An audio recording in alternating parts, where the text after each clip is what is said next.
Hai Sobat Podcast, ketemu lagi dengan saya Awan. Sobat Podcast gimana nih kabarnya? Apakah baik? Saya doakan semua dalam keadaan yang sehat ya. Nah, di podcast kali ini, bintang tamu saya masih sama nih. Ada Violin, Vesia, dan Fani. Halo semua. Ini antara kekurangan budget atau memang nyaman ya? Nah bener nih. Nah, ya gitu dong, karena memang nyaman aja. Oke, percaya.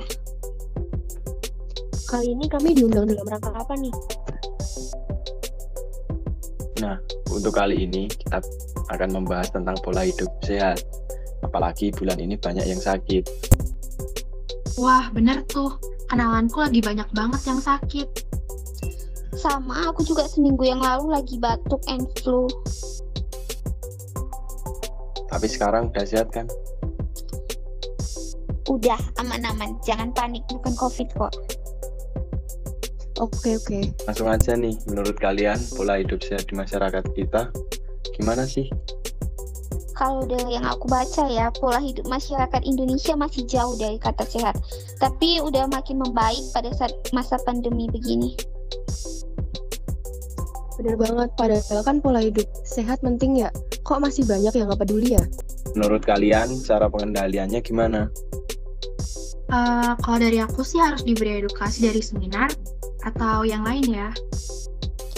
Nah, bisa juga diingatkan dan ditegur. Contohnya kalau ada keluarga atau teman dekat kita yang malas untuk olahraga, bisa kita ingatkan. Bener banget tuh, tapi kalau tetap gak mau sih itu pilihan ya. Iya, itu kan hak mereka. Tugas kita ya mengingatkan yang terbaik.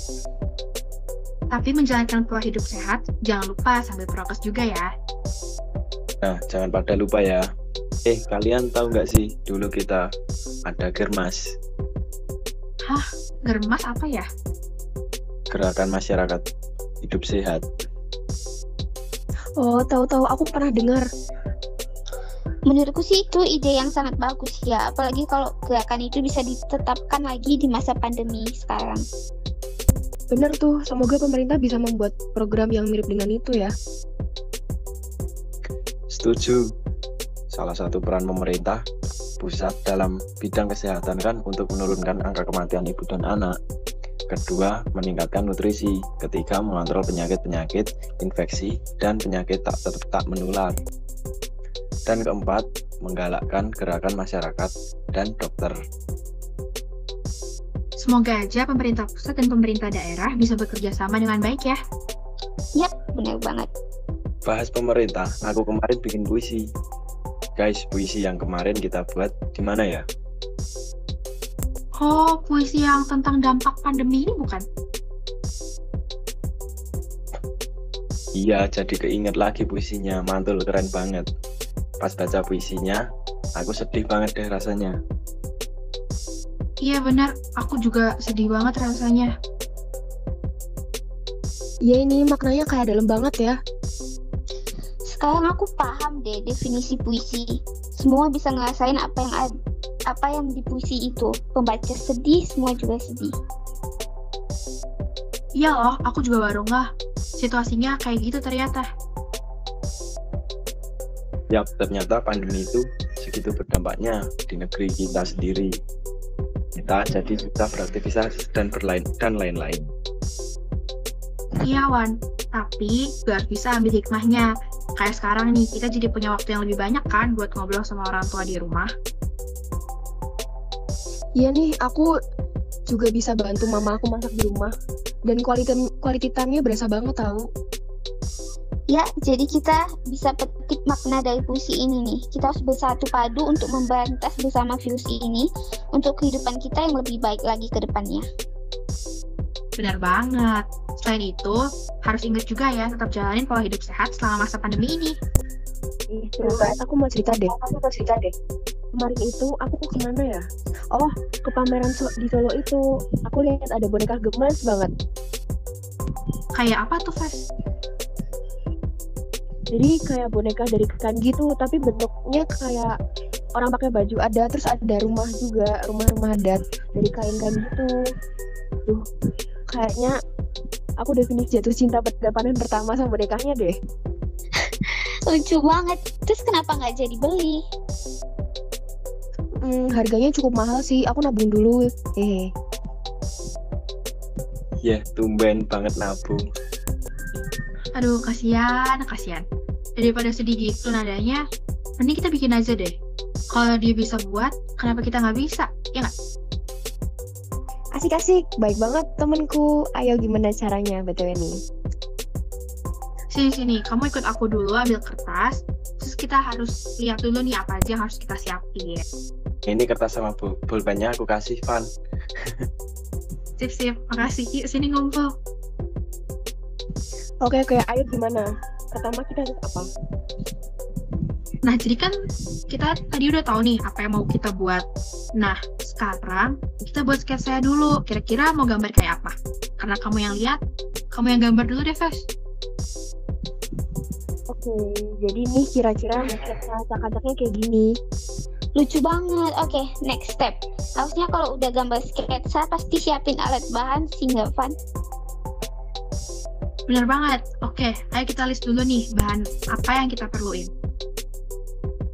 Di aku search Google yang harus kita punyai yaitu kain, busa, manik-manik, gunting, lem, dan alat jahit. Aku ada. Aku juga ada. Oke, lengkap ya. Aku juga ada. Sekarang kita ambil alat-alat dan bahan-bahannya ya. Siap-siap. Oke, udah. Jadi pertama kita harus print orang pakai pakaian adat, terus kita potong kain sesuai pola. Nah, terus jahit kainnya, lalu masukin busa dan hias. Gampang ya ternyata. Untung aku nggak keduluan beli. Iya kan? Ya udah yuk bagi tugas saja biar cepat selesai. Oke. Nah, mantap banget nih. Udah jadi. Sekarang coba dicek dulu nih. Ada nggak yang copot-copot jahitannya? Sejauh ini semua aman, Van. Yang ini juga. OMG teman-teman udah jadi, lucu banget. Makasih ya udah bantu. Ya, sama-sama. Nggak nyangka ya bisa bagus kayak gini, padahal modal iseng aja. Oke, betul sekali, kita bisa jual nih atau bagi-bagi ke panti asuhan. Aku setuju banget, karena buat bikin ini kan nggak terlalu susah kan, terus juga nggak terlalu banyak makan waktu untuk buatnya. Bener, ini tuh pasti ada nilai jual dan daya tarik tersendiri di masyarakat. Iya, siapa juga yang ngegebusin boneka kayak gini? Iya banget. By the way guys, how was your new life so far? Pretty good. So far, so good. Yeah, me too. Have you guys had fully vaccinated? I have. So did I. What about you, Vesya? One thing that I was very grateful for, I have. How did you feel when you were vaccinated? Were you nervous? Nervous at first, but relieved later. I was so worried either. I was scared I would drop if I did too much activity. So did I. Then I started living a healthier lifestyle for the next 2 weeks. I think my post-vaccine lifestyle is the healthiest time of life. Me too. I eat lots of fruits and veggies, protein also. I did 5 minutes workout every day for 2 weeks. I consume a lot of vitamins and immune booster. Wow, I never imagined that I could live such a healthy life. Don't forget about your rest time. I didn't stay up at all for the couple weeks. Yeah, so I become very hygienic in every way.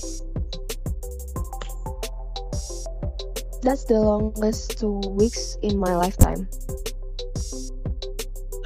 Yeah.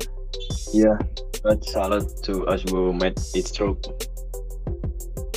But have you ever thought about who was infected vaccine? And how they made it. How did they know it worked to cure disease? Do you guys tell me to answer all those questions? Really? Let's find it out together. I got an article that states the vaccine was invented in 1798 by a doctor named Edward Jenner. I think we found the same article. The vaccine was first invented to cure cowpox disease in that era. Then in 1880, Louis Pasteur and his friends found ways to vaccinate through the use of attenuated disease agents. Am I the only one who didn't find the same article? What were you find? What did it say? It said the same fact. The inventor of vaccine is Edward Jenner, but then it explained about how the vaccine works. How do it work? Vaccine contain a virus that has been attenuated after being injected into the body. The vaccine would trigger it to form antibodies that were able to fight the variant of the virus. So that if the body was infected with a similar virus in the future, it could automatically easily form antibodies to fight the virus. But how did they know it worked that way? That is included in your article. In this article stated that at that time, Jenner made an experiment using cowpox. Jenner took pus on cowpox from a milkmaid. Then the pus sample was transmitted to a boy. The result was quite surprising. The boy did not catch cowpox at all. From these experiments, Jenner succeeded in finding cowpox immunity. So it's kind of like before we get infected, we have to intentionally infect our own body so that it can recognize the virus and be able to produce an antibody. Exactly. Maybe the actions also live their healthiest lives when they had the vaccine. Ya, kalian sadar nggak sih semenjak pandemi ini, kesadaran masyarakat tentang pola hidup sehat makin meningkat daripada sebelum pandemi? Termasuk aku juga sih. Iya, aku juga jadi lebih rajin aja jaga pola hidupnya. Wah, bagus itu. Bayangin deh, ada berapa orang yang sadar akan pola hidup sehat jika dibandingkan ketika sebelum pandemi dan ketika sudah pandemi? Udah pasti banyak nih. Kalau misal nih ya guys, sebelum pandemi masyarakat yang sadar akan pola hidup sehat cuma 50 orang doang. Nah, terus semenjak pandemi meningkat jadi 60%. Kalian tahu nggak kira-kira berapa orang yang sudah sadar akan pola hidup sehat setelah pandemi? Nggak tahu, gimana tuh cara ngitungnya? Pasti pakai rumus trigonometri nih. Bener tuh Wan, kurang lebih sih sekitar 87 orang Wan. Wah, lumayan ya ternyata. Di saat pandemi seperti ini, kita juga harus makan makanan yang mengandung vitamin C loh. Vitamin C yang gue sukai buah jeruk nih. Paling enak, buah jeruk juga mengandung vitamin C. Kenapa kamu nggak menanam buah jeruk aja di rumahmu? Ya juga sih, tumbuhan berbiji, jadi mudah menanam. Sebelum menanam, aku jelasin nih apa aja yang ada di dalam buah jeruk ya. Apa aja tuh Van?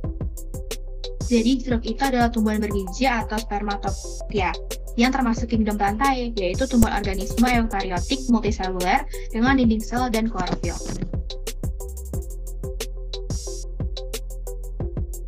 Klorofil zat hijau daun yang berfungsi dalam proses fotosintesis, bukan? Betul, Wan. Selain itu, tumbuhan jeruk termasuk divisi Magnoliophyta. Apa tuh Magnoliophyta? Tumbuhan yang menghasilkan organ reproduksi dalam bentuk bunga. Bunga sebenarnya adalah modifikasi daun dan batang untuk mendukung sistem pembuahan tertutup. Oh, jadi gitu. Bibit mah untuk menanam nih.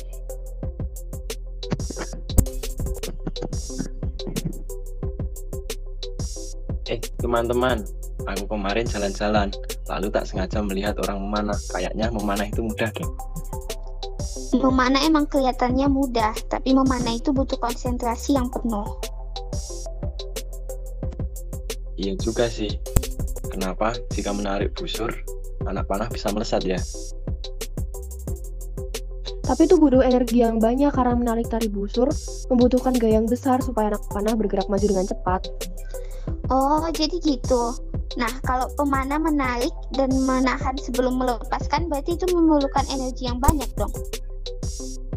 Bener, itu sering disebut energi potensial dan jika dilepaskan akan berubah menjadi energi kinetik karena anak panah bergerak maju dengan cepat. Oh, jadi gitu. Ternyata susah juga ya. Kalau kita belajar dan menekuni semua jadi mudah kok, Wan. Benar juga sih. Flashback dikit ya guys. Tadi pas bahasa Inggris kita sempat bahas vaksin kan ya? Iya, tadi kita bahas vaksin, hehe. Menurut kamu kalau di dalam pandangan agama tentang vaksin tuh gimana? Hah? Maksudnya gimana, Van?